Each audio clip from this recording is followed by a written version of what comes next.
Fire sudden గా అగ్ని ప్రమాదం జరిగిన ఈరోజు మైత్రి హాస్పిటల్ మెట్పల్లిలో సడన్ గా అగ్ని ప్రమాదం జరిగినప్పుడు స్టాఫ్ అందరూ ఈ ట్రైన్ అయి ఉండాలా, ఎక్కడైనా చిన్న అగ్ని ఉన్నప్పుడే దాన్ని ఆపడానికి అందరికి ట్రైనింగ్ ఇవ్వాలనే ఉద్దేశంతో ఫైర్ ఆఫీసర్ శ్రీకాంత్ గారికి మరియు ఫైటర్ మధుకర్ గారికి మరియు ఫైర్ స్టేషన్ మెట్పల్లి స్టేషన్కు నేను ఒక రిక్వెస్ట్ చేయడం జరిగింది.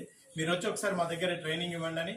నిజంగా కూడా ఒకటే మాటలో 3 సార్లు తను ఫోన్ చేసి శ్రీకాంత్ గారు సార్ మేము వస్తామని చెప్పి ఈరోజు మొత్తం స్టాఫ్ని తీసుకుని వచ్చి దాదాపుగా 2 గంటలు మైత్రి హాస్పిటల్ స్టాఫ్ అందరు కూడా అగ్ని ప్రమాదాన్ని ఎదుర్కోవడం ఎట్లా, చిన్న ఉన్నప్పుడు అగ్నిని ఆపడం ఎట్లా అనే ట్రైనింగ్ ఇచ్చినందుకు చాలా కృతజ్ఞతలు సార్. మీ సేవకి మా మైత్రి హాస్పిటల్ తరఫున మేమందరం కూడా కృతజ్ఞతలే చేస్తాం. ఈరోజు మన అగ్ని ప్రమాదాల నివారణలో అవగాహనలో భాగంగా మనం మైత్రి హాస్పిటల్లో మన యజమాని గారు రిక్వెస్ట్ చేయడం వల్ల మనం ఇక్కడ వచ్చి అగ్ని ప్రమాదం చిన్నగా ఉన్నప్పుడే ఎలా ఆర్పాలి, వాటికి సంబంధించిన ఎక్స్క్యూస్ ఎలా యూజ్ చేయాలి, మనకి ఇంట్లో గ్యాస్ ప్రమాదాలు జరిగినప్పుడు ఎలా వాటిని ఆపుకోవాలి, ఎలా అనేది వాళ్ళకి విశ్లేషణగా వివరించడం జరిగింది.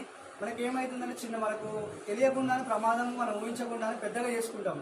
చిన్నగా ఉన్న మనం భయపడి మనం అగ్ని ప్రమాదాలని ఊహించకుండా మనకి కంట్రోల్ చేయకుండా బయటకు రావడం వల్ల ఆ చిన్నది కాస్త పెద్దది. మనం చిన్నగా ఉన్నప్పుడు అగ్ని ప్రమాదాలు ఎలా ఆర్పుకోవాలో వారికి వివరంగా వివరించడం జరిగింది.